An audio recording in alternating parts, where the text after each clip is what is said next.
This is something we need more of. We need more young folks forming brass bands in our parades and all during the year. Let me tell you something. You cannot swing a dead cat in New Orleans without hitting a brass band.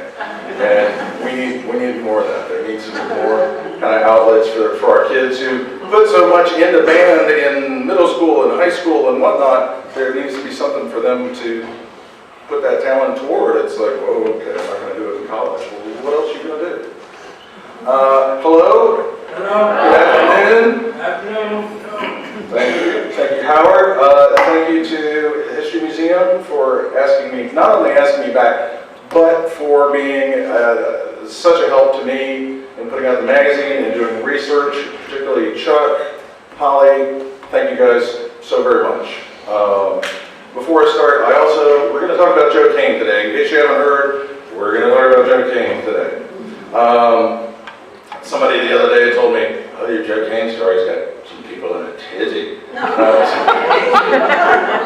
I mean, it's history, but I understand. And when you try to change things around, it can be difficult.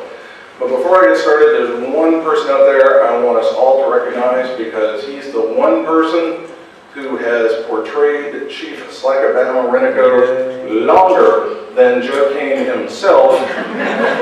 Wayne Dean, will you stand up, please?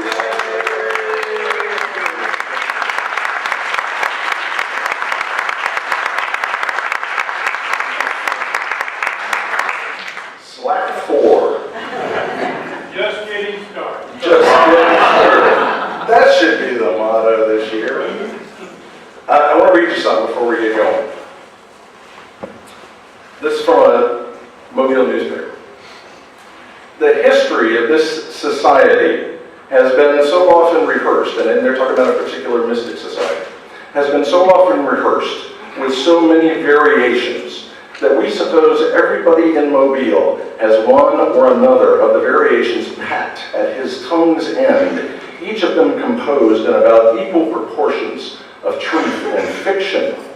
These have, by this time, become so hopelessly mingled that probably nobody could separate them. We will not, therefore, undertake to write that history. On the contrary, we will say that the time has not yet come when it can be written. A century or two hence, some daring antiquarian will pick up and patch together all the traditions concerning it and compose of them an ingenious, consistent story. This was written in 1839.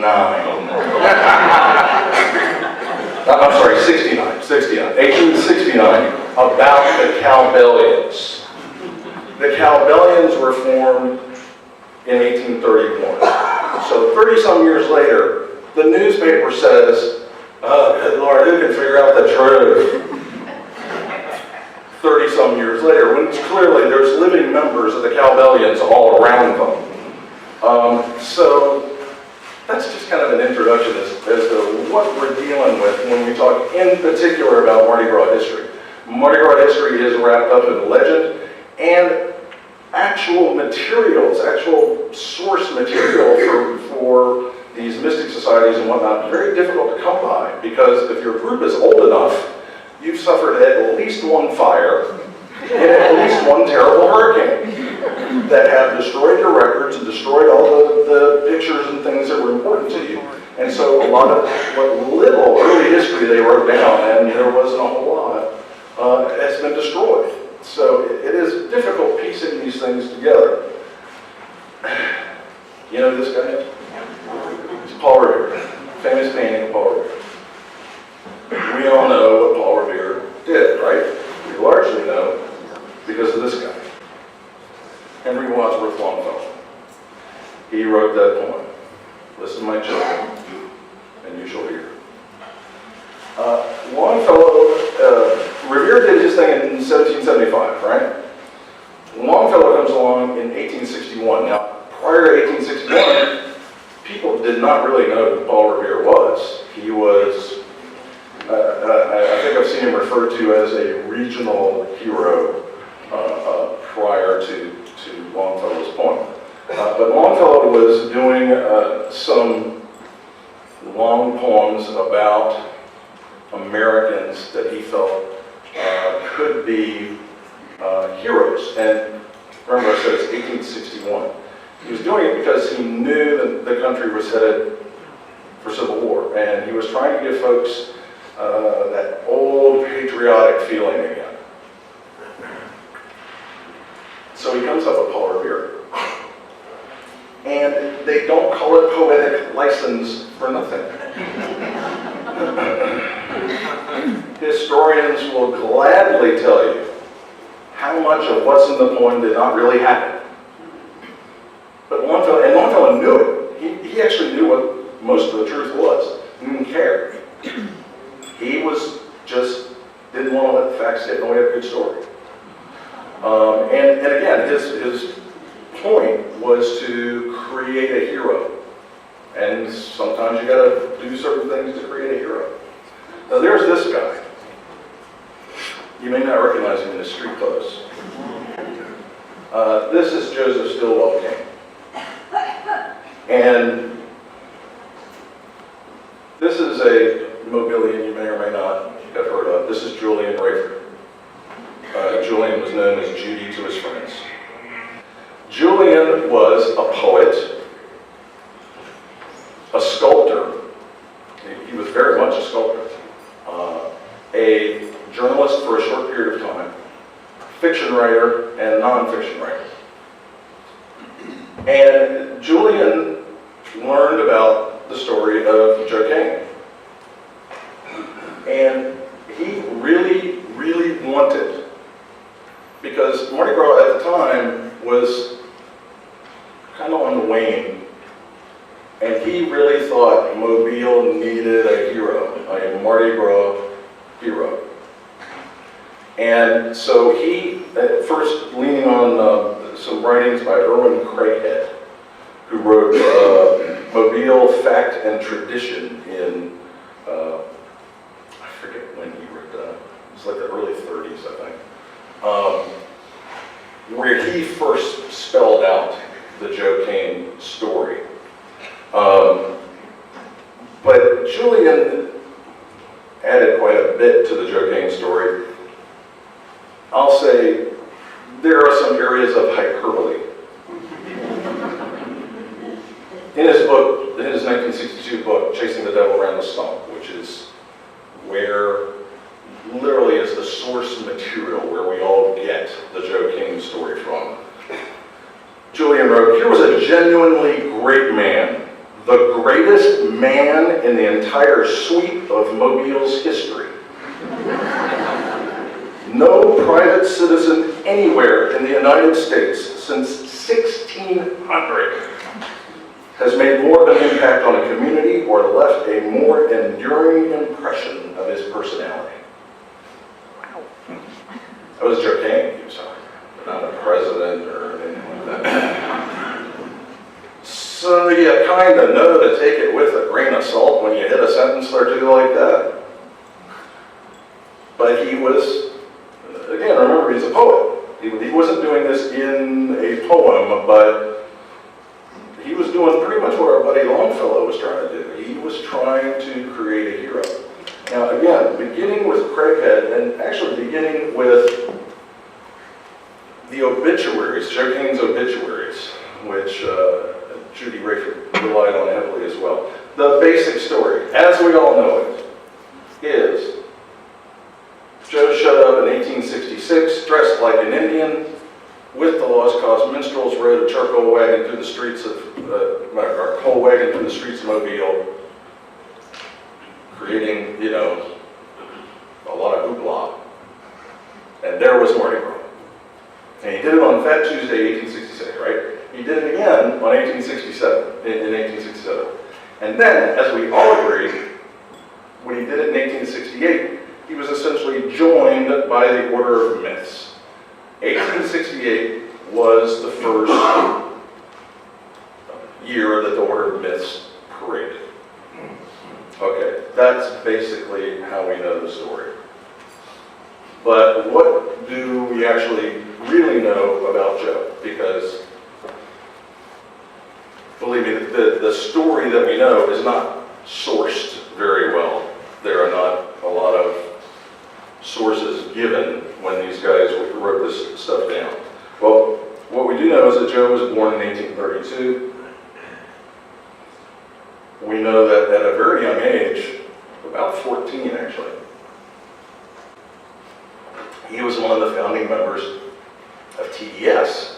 Now TDS was one of the New Year's Eve parading groups in Mobile. They came along after the Cowbellions and the Strikers. Remember the story about the Strikers? The Strikers was formed by a bunch of young men who found they couldn't get into the Cowbellions because they didn't have the right pedigree or whatever, and they said, by gosh, we're going to start our own group. Well, TDS did the same thing, and on down the line it went. So Joe's part of that group from actually a very young age. In 1855, he marries Elizabeth Ray. They bought a piece of property in, I want to say 59. Piece of property on New Hampshire Street. You probably can't see this that well, but in the county deed book, it says Elizabeth A. Cain, wife of blank Cain. She forgot his name, or somebody forgot his name. Now, keep in mind, I said they bought a piece of property on New Hampshire Street. This is essentially the house they built, which is now on Augusta Street. Guess when they changed the name? As soon as the Civil War started, they changed the name of New Hampshire Street to Augusta Street.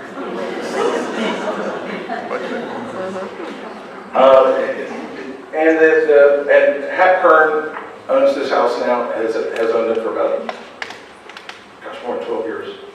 Takes very good, nice care of it, and he very nicely invites the widows up on the porch every Joe Cain Day. If you haven't been there on Joe Cain Day, it's a lot of fun. The part of the Joe Cain story that first got my brain moving was that part. We've all heard it said just like that. Joe brought Mardi Gras back to Mobile. Well, that always bothered me because there really was no Mardi Gras in Mobile prior to Joe, the way we know it. There were some private masked balls, there were some dances at the Elks Club, that kind of thing. There was no, let's go out in the street and celebrate Mardi Gras going on. So I always thought Joe never got enough credit. Because picture Rayford's conundrum, if he knows what I know, in that we very tenaciously hang on to, we started Mardi Gras, we did it first, 1703. Okay, then I can't say Joe brought Mardi Gras to Mobile, because we already did it in 1703. So I have to say he brought it back. But the picture puts it on our heads is that we had all these Mardi Gras parades before the Civil War, but we didn't. We just did. They were on New Year's Eve. Very different thing than Mardi Gras. A whole different part of the Catholic calendar. 12 days of Christmas, carnival season, that kind of thing. So that's kind of what first got me on the Joe train. Examining what we came to accept as the story. The problem there were a couple of problems. I never could understand why the newspapers in 1866 had nothing about Joe in them. You go to Mardi Gras 1866, look in the newspaper, you expect to see some article about a crazy guy dressed like an Indian. There's nothing. And that always bothered me. And it also always bothered me that there was never anything directly out of Joe's mouth. Never. Except for these things that he did later on, he would write these things that they would print in the newspaper. There would be these funny announcements that the LC minstrels, the Lost Cause minstrels, were going to do their thing this year, and it's a lot of funny stuff. And Wayne has very aptly mimicked that style for a lot of years now in what he sends to the paper. Then I found this. I didn't find it, but I ran across it in files here at the History Museum. Right now, it just looks like a tiny little newspaper article to you. It says Myths and Mardi Gras at the top. At the bottom, it's signed Joseph S. Cain. And it says that he wrote this in reply to innumerable inquiries. Yeah, I bet. This article is not dated, and the actual newspaper it came from is not with it. And I've never been able to find that, although I can take a pretty good educated guess at about when it was done. And I think it was very close. Joe died in 1904. I think this was done around 1900, and I think it was in the Mobile Daily Tribune. But for 289 words, it packs a whole lot of information. This graph is almost the meat of it right here, this little section. And the first part of it, I'll just read it to you. In 1866, Washington Fire Company number 8 of Mobile, of which I was a member, attended the annual parade of the New Orleans Fire Department as guests of Perseverance Fire Company number 13. In that year, Mardi Gras occurred on the 5th of March, the day after the parade of the fire department. I appeared on the streets of New Orleans on that, and I think it's supposed to say day, in Mardi Gras costume, and was, I think it's supposed to say in, the special care of number 13. Okay, this is, if we buy that Joe wrote this, and I have no reason not to tell you the truth, he says that in 1866 he was in New Orleans, not on the streets of, on Mardi Gras Day, not in Mobile. However, I think you got the year wrong. Let's first look. Washington Fire Company number 8 of Mobile. Joe was, in fact, according to this, I think this was at 1861. Yep, there he is. Joe was a member of Washington Fire number 8. Joe was a really fraternal kind of guy. He was in a lot of men's organizations. I think he was just one of those guys that liked to get out of the house at night and bend his elbow with some buddies and you know, and maybe they would do something along the way, do some good, you know, at fire department or he was in a hometown militia. He was a sergeant in a hometown militia. There's a painting, it's just around the corner, if you want to see it, of Firehouse number 8. Now these firehouses, they were we're talking, most of them were established in the 1830s, 1840s, some in the 1850s. They were volunteer fire departments. This was before, at least in the South, there were municipal fire departments. And these things organized and had charters, and they were part of an umbrella volunteer organization. They had their own fire equipment, horses, and station. This is what the same building looks like today. It's occupied by an attorney by the name of Dennis Isley. He's taken awfully good care of it. You may notice there's a 5 up there instead of an 8. That's because when the city took over these buildings in 1888, 1890, they renumbered them. Because cities are like that. Fairly Mobile. And it became Mobile Firehouse number 5. By the way, that's the way it looked in 1982. So, as we're all history museum and where we're at, and thank goodness for the people who came along and preserved that piece of local history. Now I got to tell you, the history of these volunteer fire departments, I didn't know much about it before I got into this. It's really interesting. Here we are. That was Washington number 8's proud motto. Here we are. I didn't quite understand it, but that was.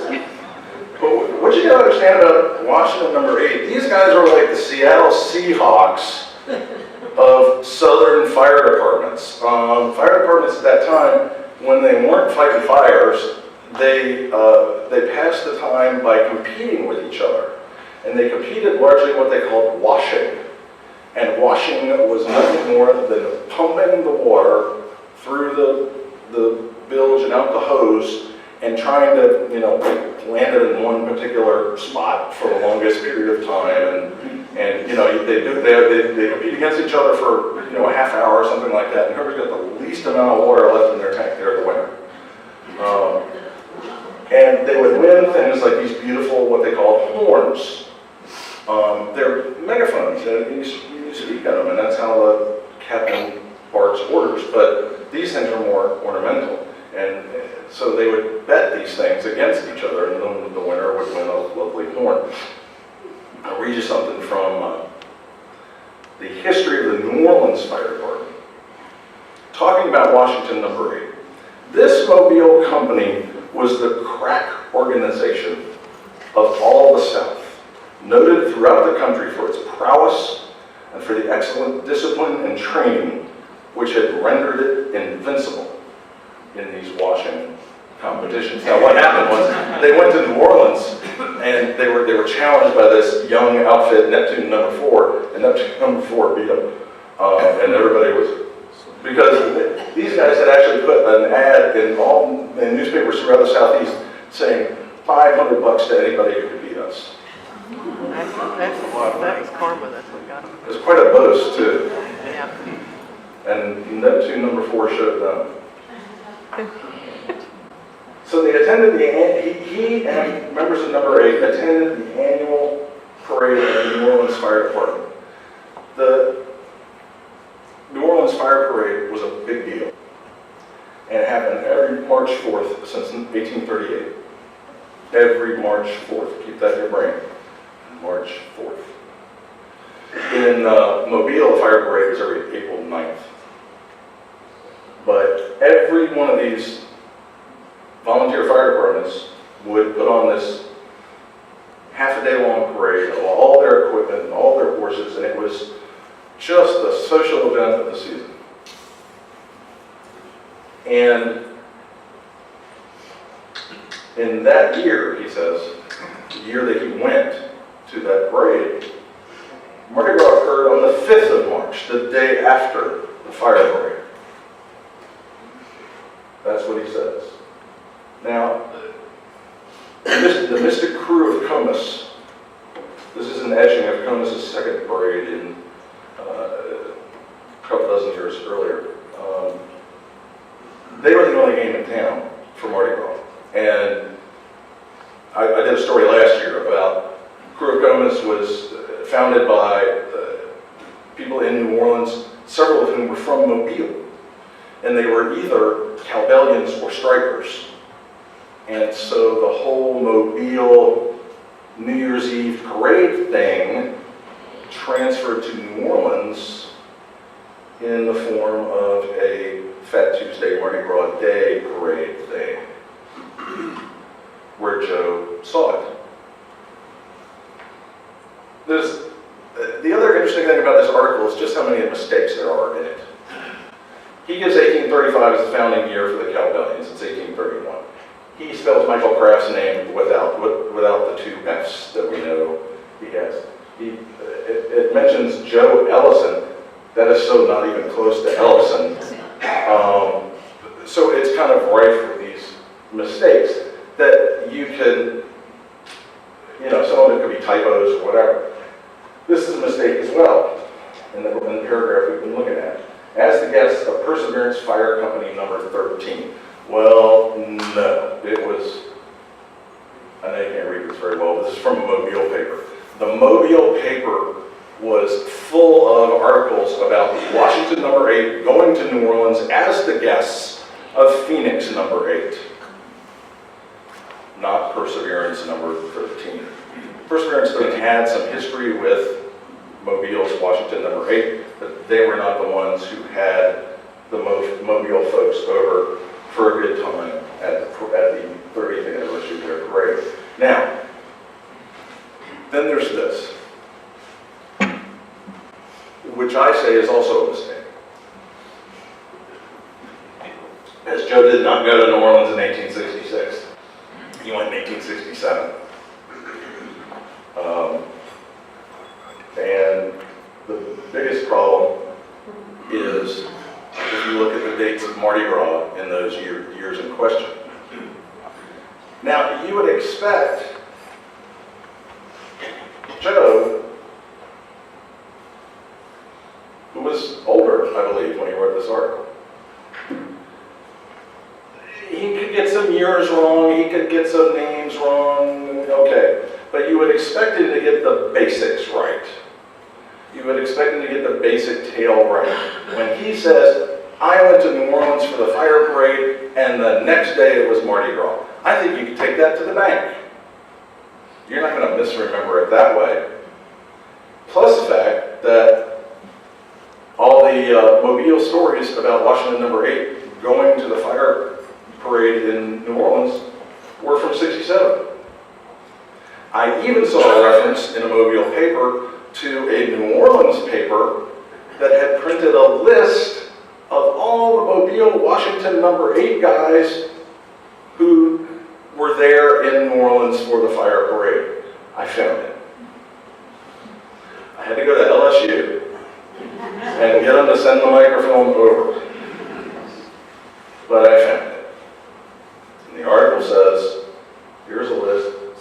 The following members of Washington No. 8 who are in town for the parade. But Fat Tuesday, 1867, Joe Cain was not even in Mobile. He was in New Orleans, partying it up.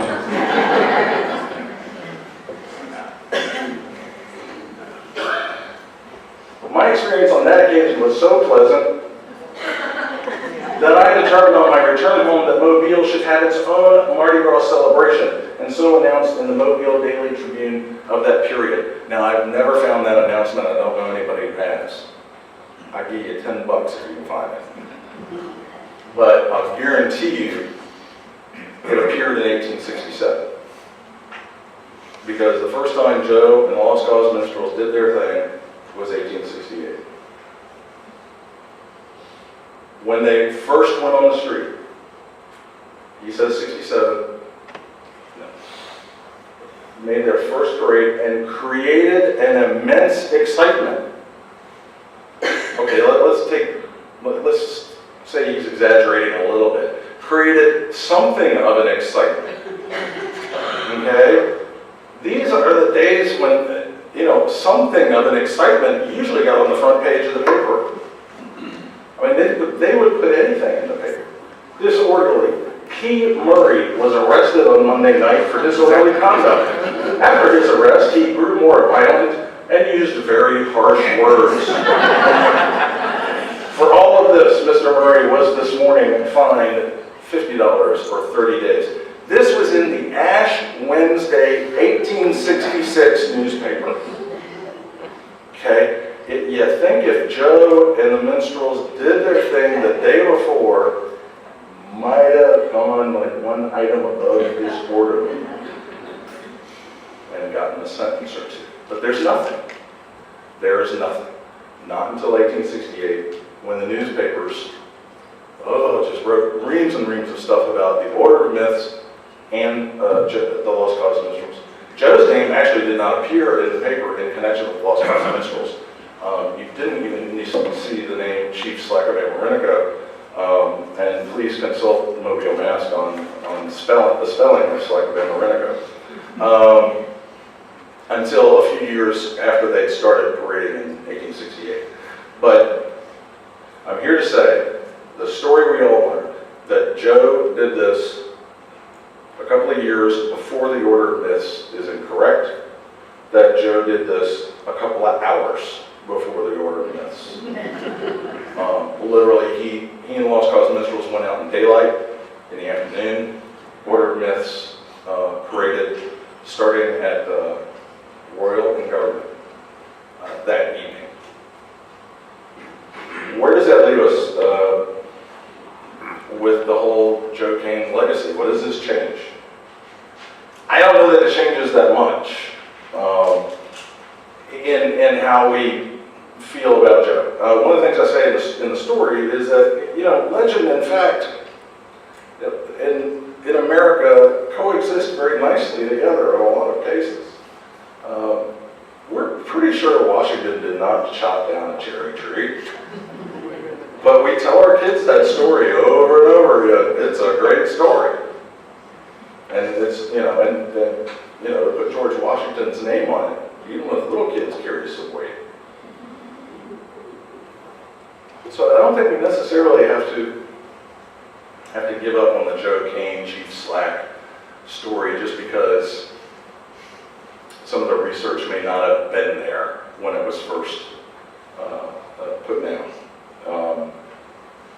I do think maybe we could wait on the whole 150th anniversary of Joe's ride for a couple more years. But we've declared right on his tombstone that Joe is the heart and soul of Mardi Gras in Mobile, and I don't see any reason for us to feel any other way. I refer to him as the patron saint of Mobile Mardi Gras. He has his own day, for crying out loud. And that's the real gift. I think that's the real gift Judy Raker gave us. Judy's research may have been flawed, and his work filled, as I said, with hyperbole. But Judy was fairly relentless in his belief that Joe should be our Mardi Gras hero, and he gave us Joe Cain Day. He worked and pushed until he got Joe Cain Day. And it wasn't what we know today. It's grown into that, but I think it's something that we're all very proud of as part of our Mardi Gras. That's it. I'll take some questions if you got them.